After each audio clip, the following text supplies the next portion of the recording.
T9 news network కు స్వాగతం. ఈ రోజు ఈ ముఖ్యమైన వార్తను పరిశీలిద్దాం. ఇప్పుడే ఒక గంట క్రితమే వరంగల్ బస్ డిపో దగ్గర ఆర్టీసీ నర్సంపేట ఆర్టీసీ డ్రైవర్ ఆత్మహత్య చేసుకున్నాడు. ప్రయత్నం చేసి పూర్తిగా తెలంగాణ ఉద్యమంలో శ్రీకాంత్ చారి ఎట్లయితే కాల్చుకున్నాడో తెలుగు ఆర్టీసీ కార్మికులను కాపాడాలి. ఏమీ దౌర్భాగ్యం, ఈ దౌర్జన్యం ఏంటి? కేబినెట్ కూడా కొద్దిసేపట్లో స్టార్ట్ అవుతుంది.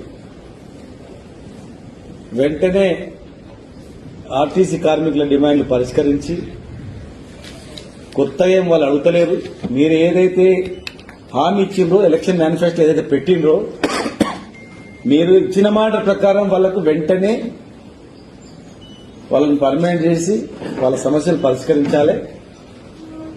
కేబినెట్ లో ప్రియారిటీగా అదే డిస్కస్ చేసి చేయాలి. ఆత్మహత్య చేసినటువంటి కార్మికుడిని, ఆ శంకర్ డ్రైవర్ ని అపోలో హాస్పిటల్ లేకపోతే కార్పొరేట్ హాస్పిటల్ వైద్యం అందించి యశోదను కిమ్స్ హైదరాబాద్ లో వైద్యం అందించాలి. ఒకవేళ ఆయనకి ఏమైనా జరిగితే దీని మీద ప్రభుత్వమే ఖచ్చితంగా బాధ్యత వహించాల్సి వస్తుంది. తాండూరులో 10,000 ఆయనకు నోటీస్ ఇచ్చి కేసు పెట్టిందంట ఓ సిఐ, తాండూరు సిఐ. ఎక్కడుందా రాజ్యాంగంలో? టెంట్ పెట్టుకుంటే డామ్స్ ఉంటాయి. ఆయన ఏదైనా సంఘ విద్రోహ శక్తులకు ఇచ్చిందా, లేకపోతే నక్సలైట్లకు ఇచ్చిందా? టెంట్ హౌస్ నిషేధించినటువంటి సంస్థలకు ఇచ్చిందా?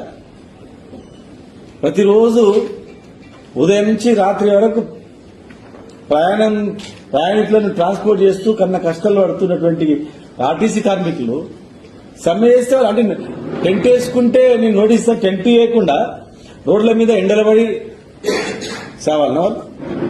ఇది ఎక్కడిది విధానం? ఇది ఎక్కడ లేదు. మేము అన్ని రోజులు సమైక్యాంధ్రప్రదేశ్ లో ఉద్యమం చేసినప్పుడు కూడా టెంట్ హౌస్లకు ఎవరు నోటీస్ ఇవ్వలేదు. మేము 14 ఏళ్ళు 20 ఏళ్ళు కొట్లాడితే కూడా టెంట్ హౌస్లకు ఇవ్వద్దు అని అనలేదు. మీరు రేపైతే మంచినీళ్ళు కూడా ఇవ్వద్దు, వీళ్ళతో ఎవరు మాట్లాడొద్దు. కొత్త రాజ్యాంగం ఉంది ఇక్కడ. కనీసం సిగ్గు అనిపిస్తలేదు, వాళ్ళకి అర్థమైతలేదు. కేసు పెట్టాయనకు కనీసం సిగ్గు అనేది ఉందని అర్థమైతలేదు. టెంట్ ఇస్తే టెంట్ హౌస్ ఆయనకి నోటీస్ ఇవ్వడం ఏంది, కేసు పెట్టడం ఏంది, జైలు పంపిస్తామని బెదిరియడం ఏంది? అక్కడ